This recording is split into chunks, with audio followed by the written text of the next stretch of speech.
This is Dr. Yan. It's my pleasure to introduce Dr. John Montgomery, Assistant VP for Research and Graduate Dean. Dr. Montgomery will introduce our guest lecturer today. Thanks so much. It's my pleasure to introduce Dr. Carol Korzeniewski, and she's a professor of chemistry at Texas Tech University, which is right in the background. She received her Bachelor of Science from Oakland University and a PhD from the University of Utah, both degrees in chemistry, and did postdoctoral research at the University of Texas. She works in the field of analytical chemistry with an emphasis on surface-sensitive optical measurements. Raman spectroscopy is also in her wheelhouse, and that's the study of interfaces and materials for electrical energy conversion and storage. Obviously important topics. She's an elected fellow of the American Association for the Advancement of Science. That's a big thing.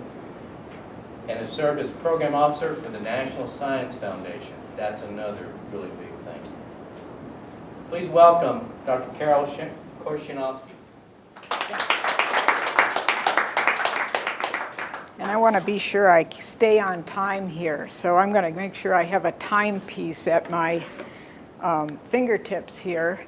So I thank you for the invitation, the kind introduction, and I congratulate you on the opening of your new building space. I know how important it is to have quality laboratory space for science instruction and research. So I look forward to seeing more today and meeting lots of new people. So I'm going to tell you a little bit about work in my group with a technique that we're adapting to study materials that are being advanced for energy conversion, energy storage applications.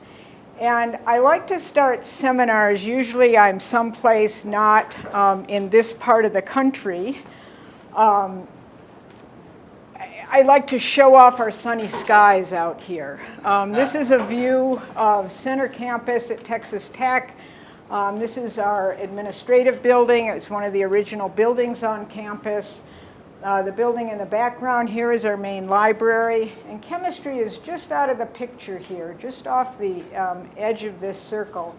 But really I like to show this off because, like I'm sure out here, Lubbock has more than 300 days of sunshine a year. And it's just a really fantastic place to live, I think. And I really like these sunny skies. So our work has mainly been in this area of electrocatalysis, which has a connection to energy. And what we studied over the years was really bond-breaking reactions, small molecules reacting over metal catalyst surfaces and then harnessing the energy that's released through this bond-breaking process within electrochemical devices that can generate electricity from these processes. So these devices are known as fuel cells. And in theory, they can generate electricity with greater efficiency than traditional thermal combustion-based power sources. So the idea of taking a oxygenated small molecule like methanol and combusting it to generate heat, and then power, for example, a piston-driven engine, for example, or some type of,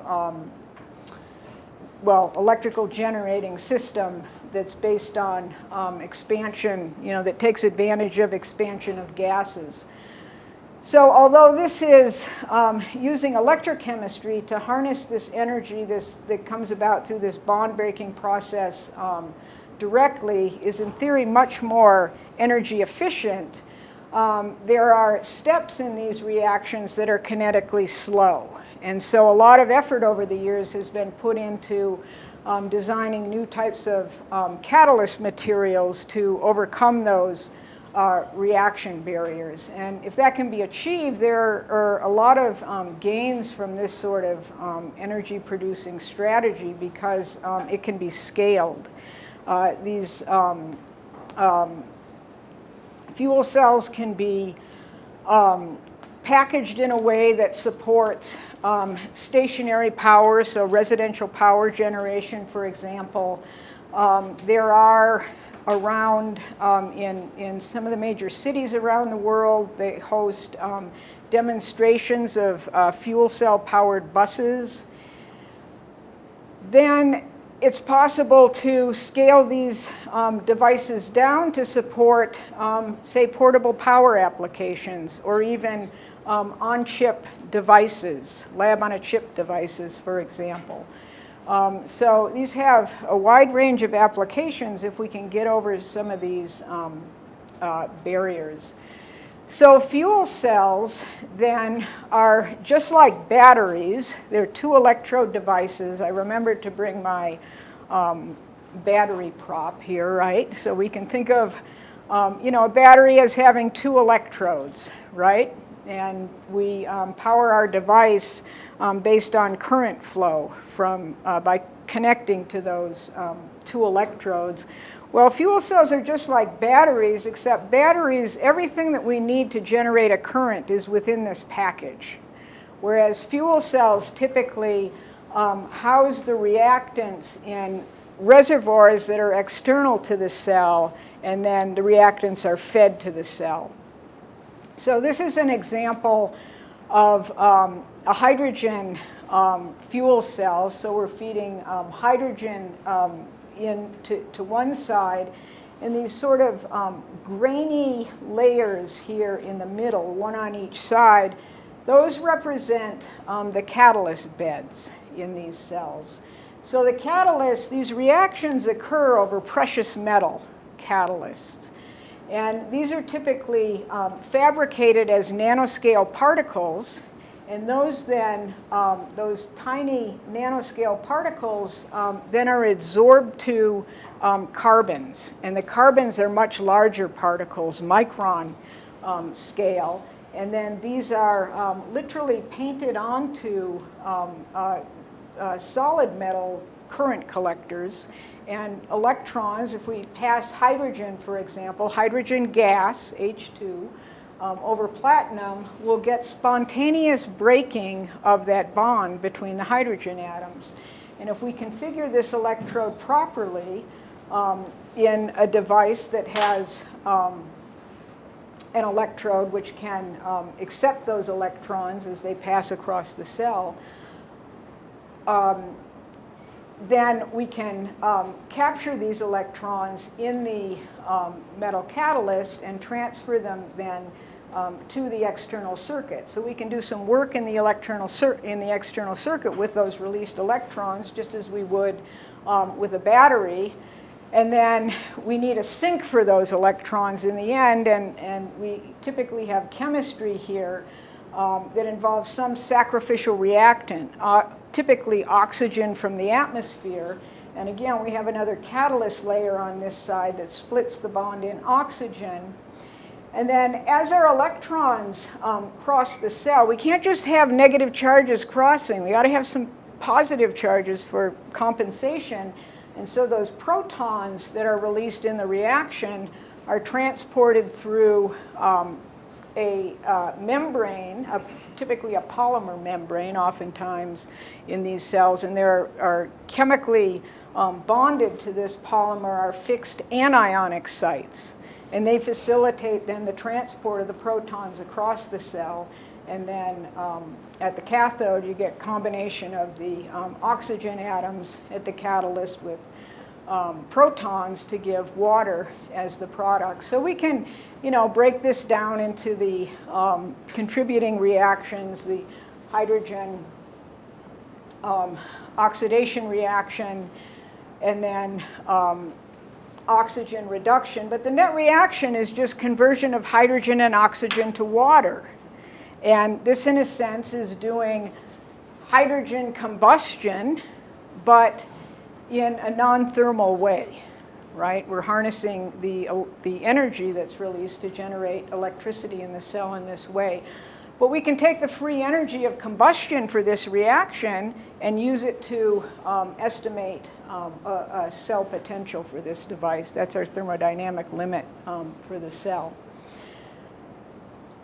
We can also run these devices backwards if we have an energy source to put in. And so there's a lot of interest, for example, in converting water to hydrogen, now storing energy in hydrogen, and operating the cell then with electricity that we might get from wind or solar. And maybe there's a peak period for generating electricity from these sources, and we can't use it all. The idea is to use one of these electrochemical conversion devices to now run this reaction of water backwards, and now put that electrical energy into fuels that can be stored and used later. And I'm using the example of hydrogen here.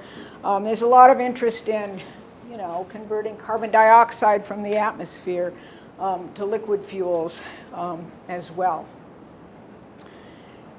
So when I started to work in this area years ago, I was coming from a background in infrared spectroscopy.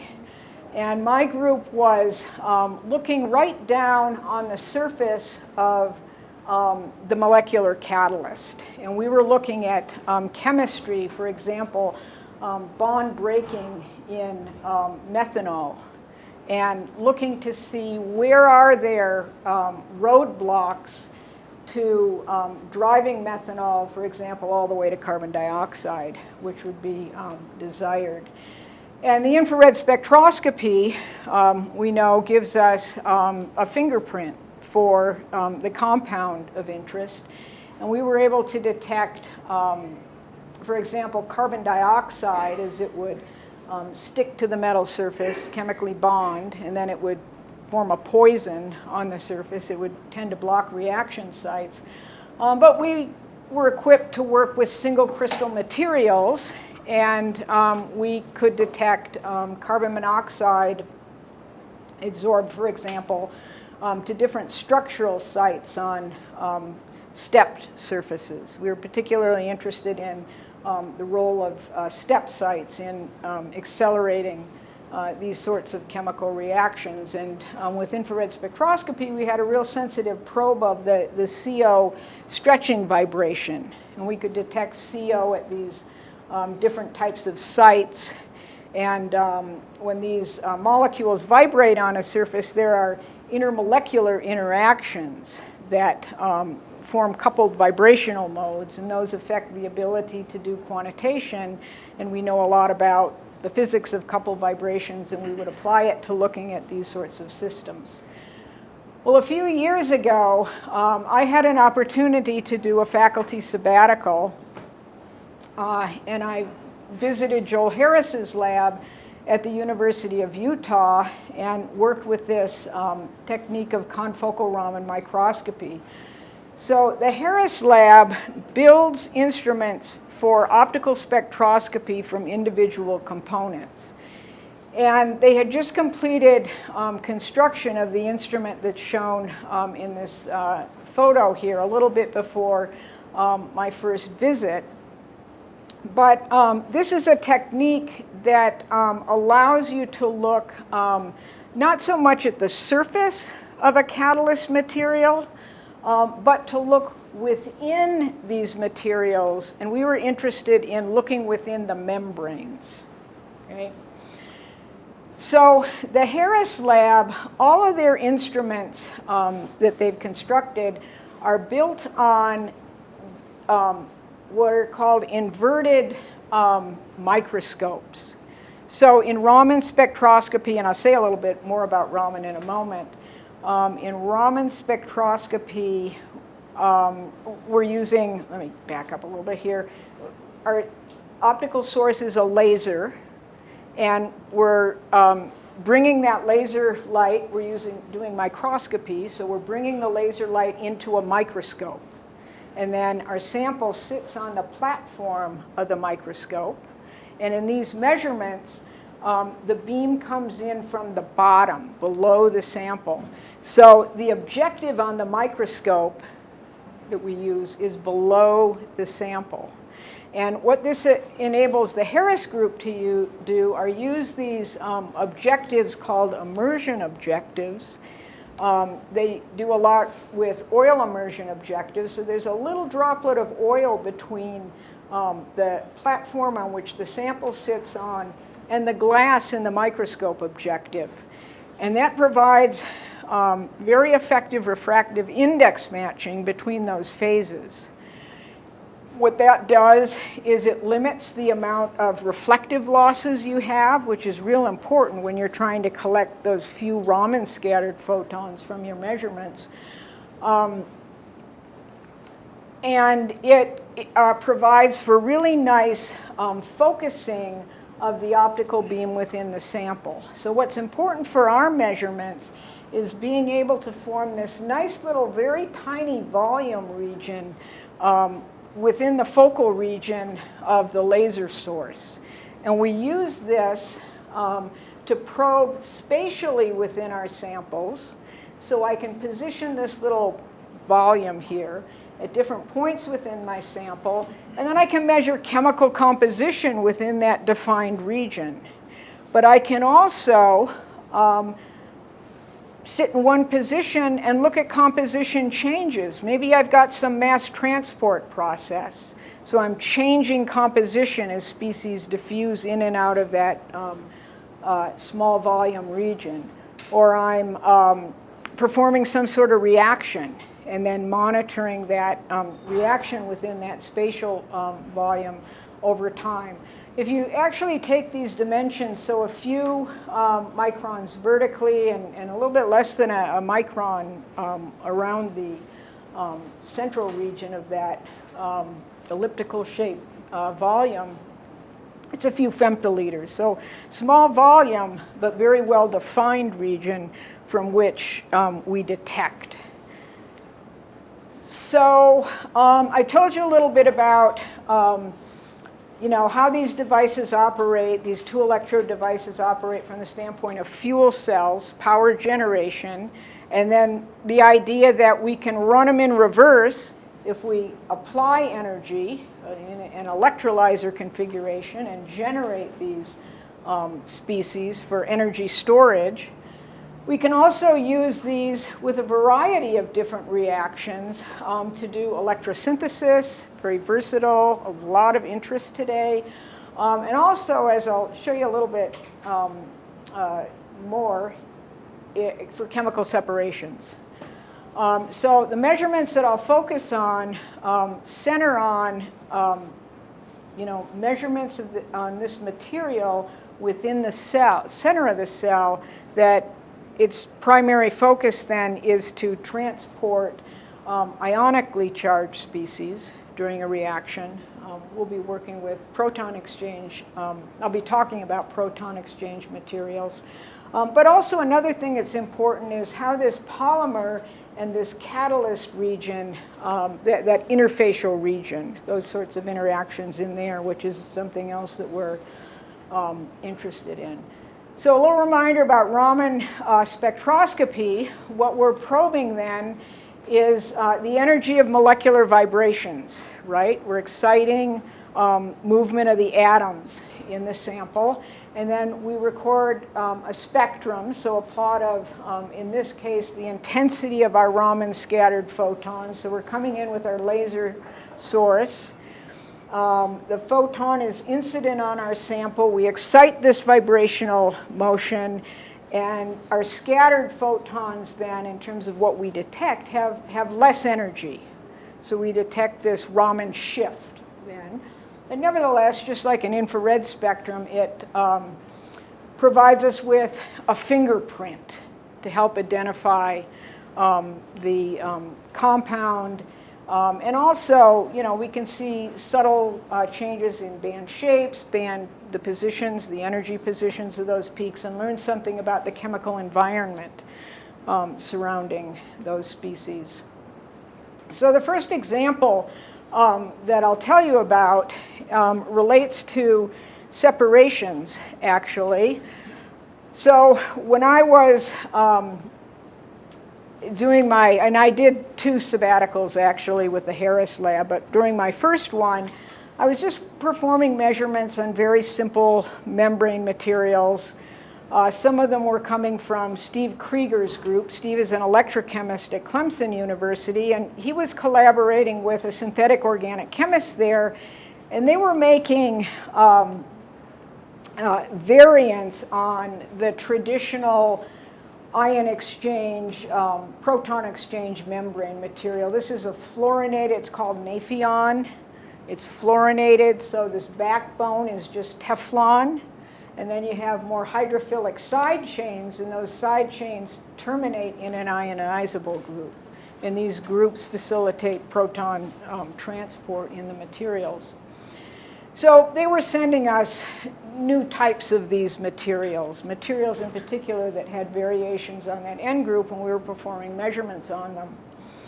So one day Steve said, we're doing these experiments where we are taking 2 standard Nafion membranes, about 50 to 25 microns in thickness, and we're placing between them a sheet of graphene. And he said, our interest here is in using graphene to modulate the selectivity of the cation transport across the membrane. And their interest was in separating hydrogen and deuterium. So separating the deuterium and enriching it, separating it from a hydrogen stream. And they were doing this electrochemically. So they had an electrode here, much like in a fuel cell, that was taking hydrogen to protons, passing it through a Nafion membrane, but there was this graphene barrier in the middle. And the effect of the graphene was to allow H+ to transport across that barrier very rapidly. And then on the other side, they were biasing the potential of this so that they would just regenerate the hydrogen gas over here.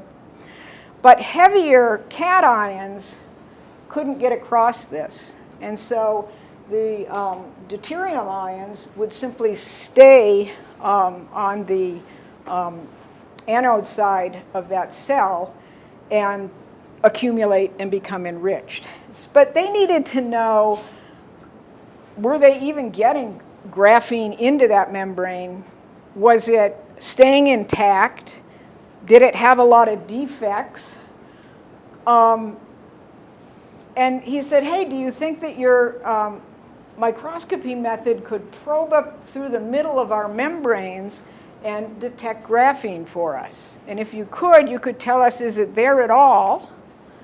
And then through analysis of the vibrational bands, we could give them insights into whether they had 1-layer graphene or 2 or 3 or many layers of graphene, as well as we could probe defects for them. So they sent us some materials. We thought, well, we'll give it a try.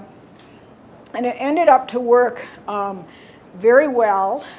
This is a spectrum of just single-layer graphene, very defect-free single-layer graphene. Graphene has, in the Raman spectrum, we have 2 vibrational bands that we focus on, or I guess 3 if you've got defects. One is called this G band, and this is associated with kind of asymmetric vibrations within the plane of that carbon lattice. The very strong band here is called the 2D band. This actually is an overtone vibration, but it's associated with this sort of symmetric breathing motion of the lattice. And when the compound has defects, then we see bands around 1350 or so wave numbers. This is an example where we just don't see the defects in the material. So if we probe up into the membrane, we were able to, so this is Nafion, single layer graphene Nafion. We could detect their graphene for them very nicely. No defect bands that were apparent.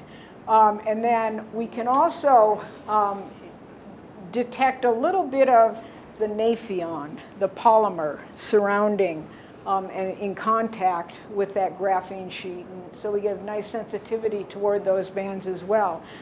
We could do studies for them that probed the movement of large ions across the membrane. This is tetraethylammonium ion. And so we could dope it into one side of the membrane and then probe the other side to look to see if we have any transport across the membrane, just based on the vibrational features of that ion.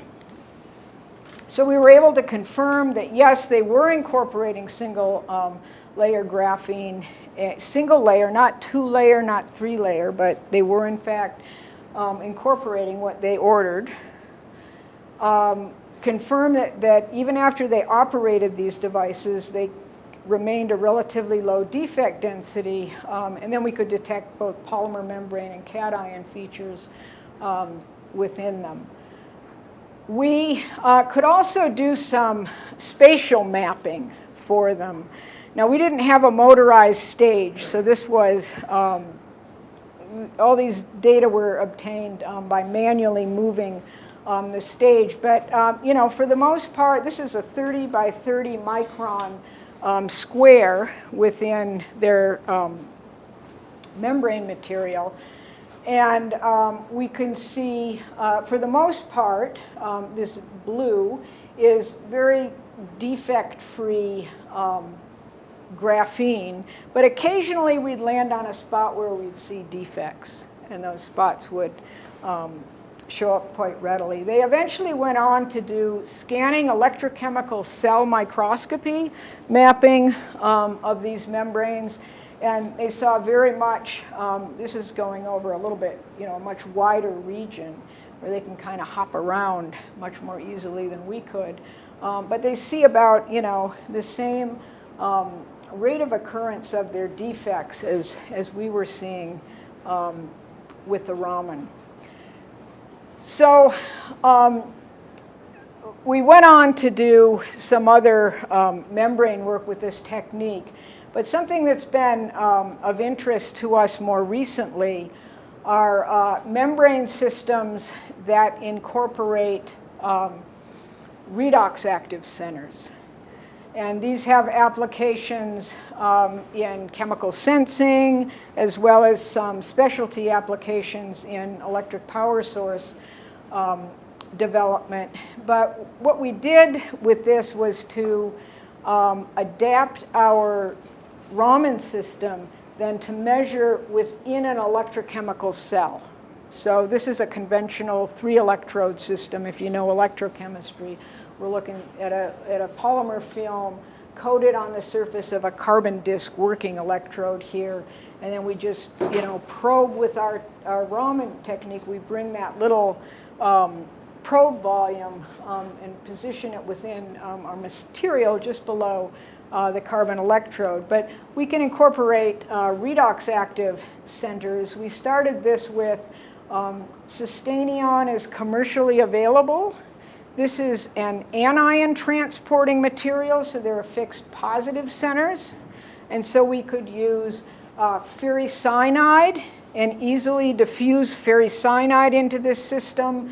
They bind very strongly to these sites, and then they're so large they don't want to transport out. So we could then, with our electrode, do look at reduction of the ferricyanide species. We could reoxidize, go back and forth, do electron transfer on this system.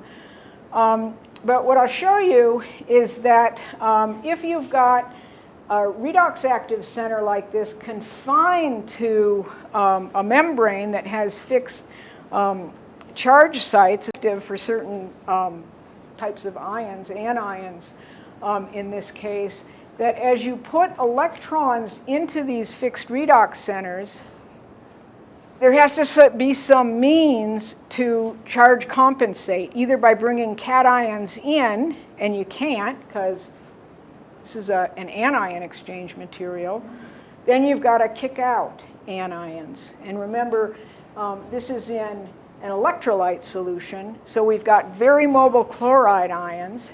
And I'll show you that we're able to probe with this technique. And so the kind of the theory of how these redox membranes exchange mobile ions in response to a voltage perturbation was studied a long time ago by the Anson group and Jody Redding-Pinning's group. So it was fun for me to go back to all this literature when we started working on this.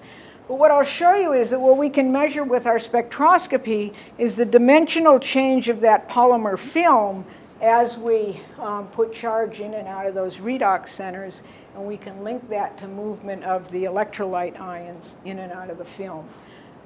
So we're watching this chemistry occur within that tiny volume within the film. So we had to build an electrochemical cell that would mount on our microscope. So we just started with a microscope mounting ring, and then used durable KLF materials to build a base where we would put our simple glass cover slip as our cell window, and then PTFE, a little chamber here that would go in the middle, a little flange on the bottom that forms a seal against our window so the cell won't leak, but otherwise we can just do electrochemistry within this cell. And this is our working electrode, a disc, and we can absorb different types of electroactive materials to that surface.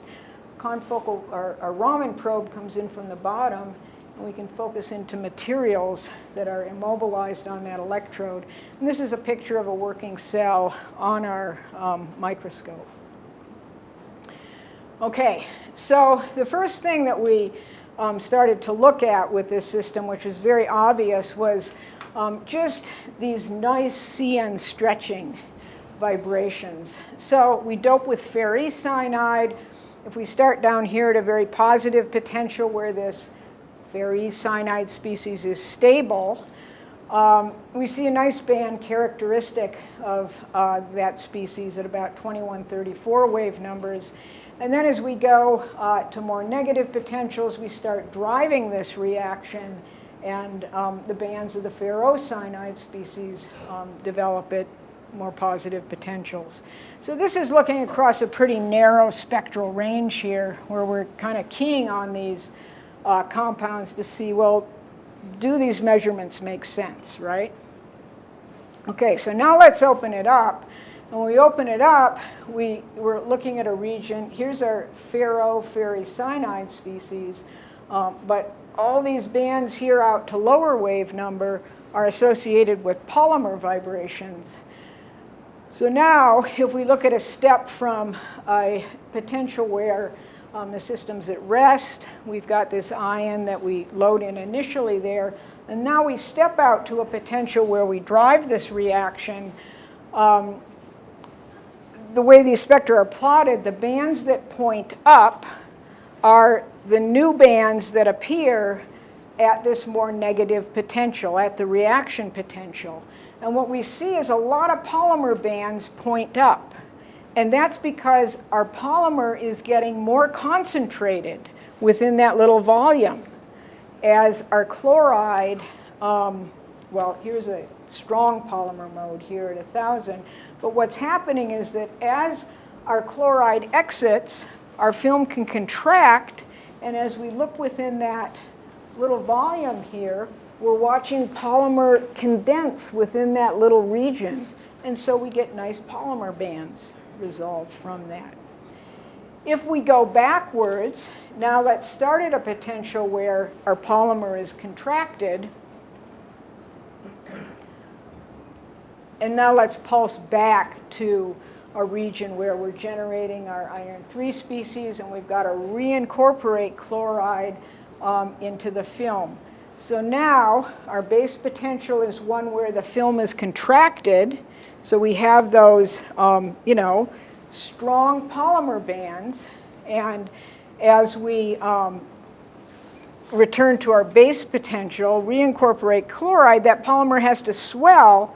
And so we have a greater concentration of polymer at the more negative potential than we do at the more positive potential, and so we see no intensity up here in our polymer bands. What we're seeing here is basically pointing down what has been, the concentration of polymer here that's in excess relative to what we see at the more positive potential. So we can use this technique to probe material dimensional change, right? Swelling, deswelling, and that impacts things like durability, lifetime of the materials. So where we're going with this is we're in the middle of a synthesis. My lab is doing synthesis, which is really fun, but to tell you the truth, we're really collaborating with synthetic chemists on my campus to do this, in my department, really. But we're interested in this osmium center, this polymer that incorporates an osmium center into the backbone. This has a lot of applications in particularly bioelectrocatalysis, applications in sensing, also energy storage and conversion. It's been well studied. These are some earlier work that shows as pH changes, so does the electrochemistry of this compound. So now we've got a handle, we can modulate electrochemistry by controlling pH. At low pH, where it's highly solvated, the polymer is swelled. You actually shut down redox chemistry. And at higher pH, where the imidazole groups deprotonate, you get a deswelling of the material. So we really want to use this as kind of a model to probe these swelling, deswelling effects, particularly as they affect durability of the material. But also having this electrochemistry handle gives us an ability to probe material activity as well. So a lot of this, the synthesis of this compound was really developed by the Schumann group in Germany, and I have a collaborator that does a lot of work with them, which is how we kind of got linked into getting advice on how to prepare this material. So just to finish then, I want to tell you about an application of our Raman method to probe more directly electrocatalytic reactions, materials that are carrying out electrocatalysis. And this is a lot more recent work. It's being done through, this is a CWE Center for Ionomer-Based Water Electrolysis, and Irina Zanuck at UC Irvine is part of this. They've sent us some materials that are relevant to real electrolyzer operation. These are iridium oxides. They are primary catalysts in electrolyzer systems under acidic conditions, and they're interested in looking at effects of crystalline versus amorphous phases on reactivity. And they've simply sent us a few of these compounds to say, well, can we even get quality Raman spectra of these materials at all? And we've been able to do that for them. A key is that you've got to work at very low powers, 10 milliwatts, 3 milliwatts. These are pretty low powers for many Raman measurements. But we can distinguish between crystalline and amorphous phases.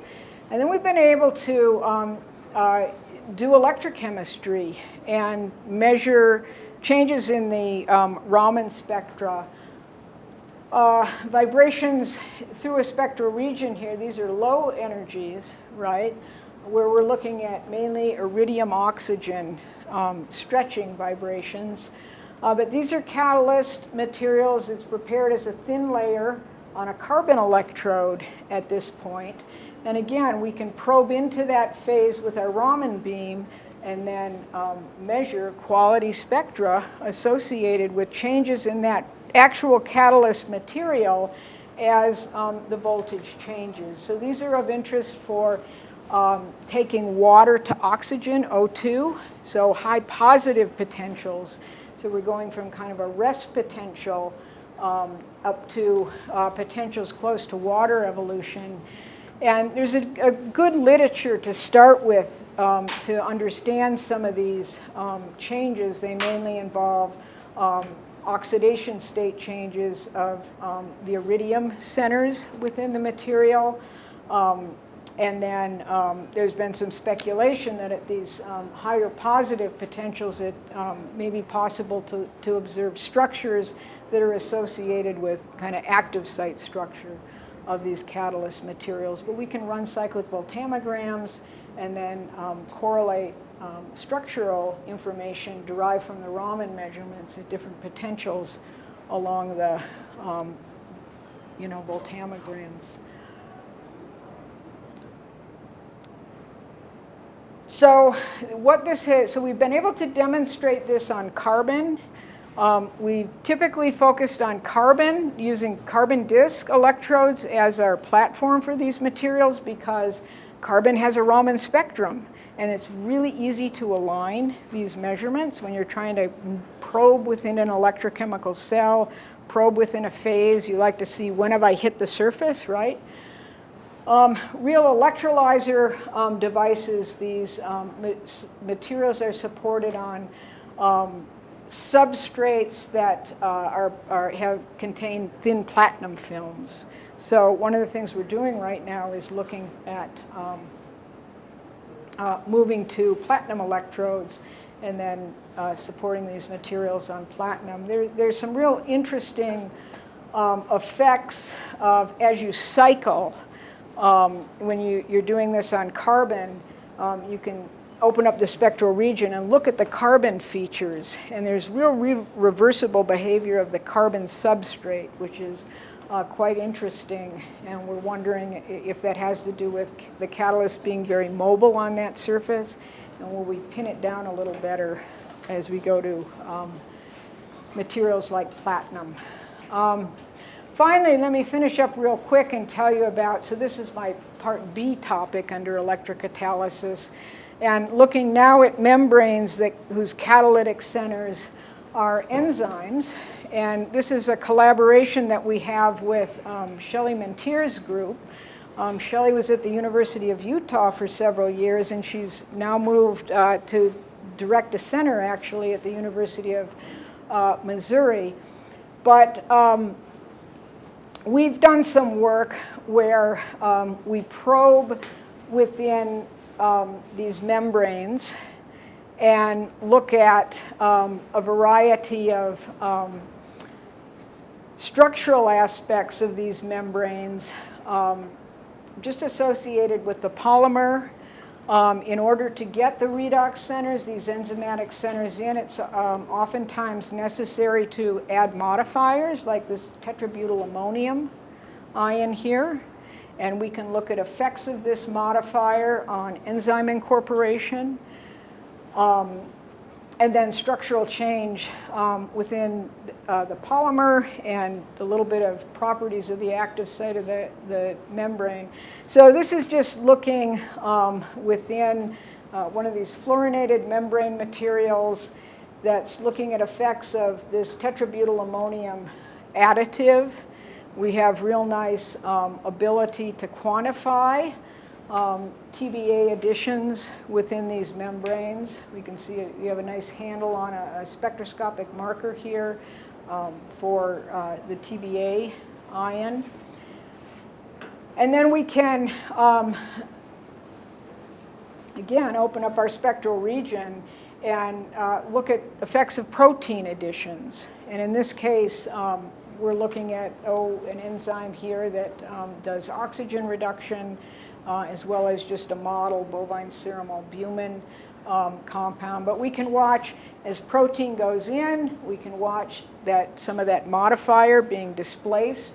We can do real quantitative measurements on the amount of material that we displaced, quantify the protein that we've been able to absorb into the membrane. But something that's been particularly exciting is being able to bring up some vibrations associated with the catalytic active site within these enzyme catalysts themselves. So we've tended to work with a lacase, which has a copper center, which communicates to electrodes, communicates to substrates in the environment.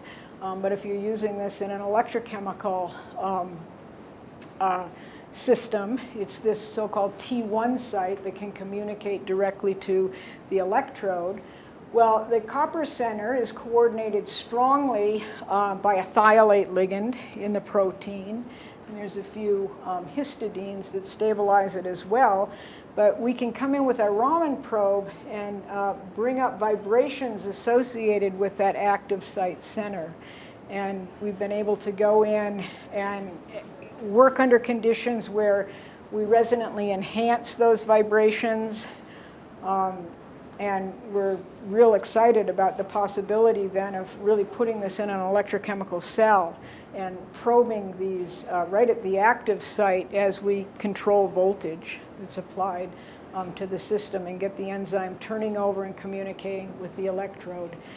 So I've tried to tell you a little bit about the confocal Raman microscopy technique and how we can adapt it to probe chemistry at electrode solution interfaces, or I guess more so within electrode-supported materials, the examples that I've talked about. We're very interested in dimensional change within these polymer systems as they undergo reaction. And looking ahead, we're interested in looking at materials that have real relevance to electrocatalysis, things like iridium oxide and redox polymers, and then this bioelectric catalytic system. So I'll stop there, and I want to thank, these are the students that helped get this technique going in my lab. So after my initial sabbatical, Shelley and I landed a research grant which brought funding to my lab to build this instrument. And these are my students that have been involved in the construction of the instrument and the use of the instrument. And I got to thank Joel and Shelley, Joel's student Jay, Shelley's student Maharu, for the visits that I've made to Utah over the years. Then, of course, Steve Krieger and his group for a lot of materials exchange over the years, and Texas Tech for supporting 2 faculty development programs in the Harris Lab, actually. So I thank you for your attention, and again, congratulate you on your new science space.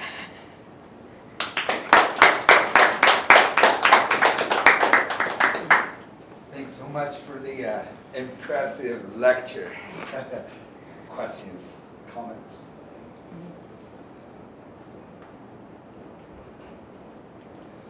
I'm so happy to learn this latest development, confocal Raman.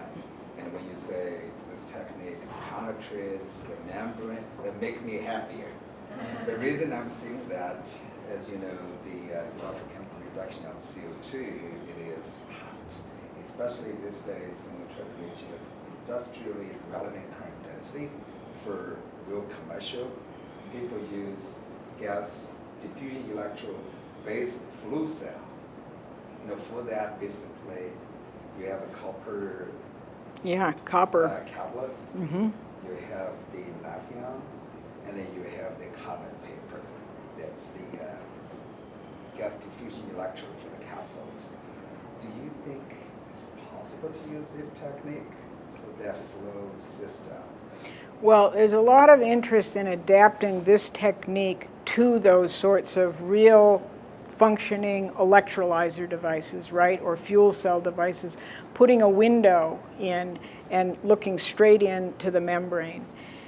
And there is a group in France that's looked at a lot of the physics of how you get light into that sort of system. And it's challenging. I mean, here you have, what we've looked at really is a microscope equipped with a high numerical aperture oil immersion objective. So it has super high collection ability, but it can only probe a very small distance beyond the window. Now, so to look at more practical systems, in France they've used water immersion objectives, and but you go to you have to probe deeper, and there's a trade-off. As you probe more deeply, then you trade off collection efficiency. So when people ask me about the ability to adapt it to real systems, I give them references to that group. Yeah, particularly, for the, as you have done a lot in situ infrared spectrum electrochemistry for mechanical understanding for fuel oxidation. For infrared, especially signal carbon, it's opaque and decay the signal dramatically. Yeah, with infrared, exactly. Sure.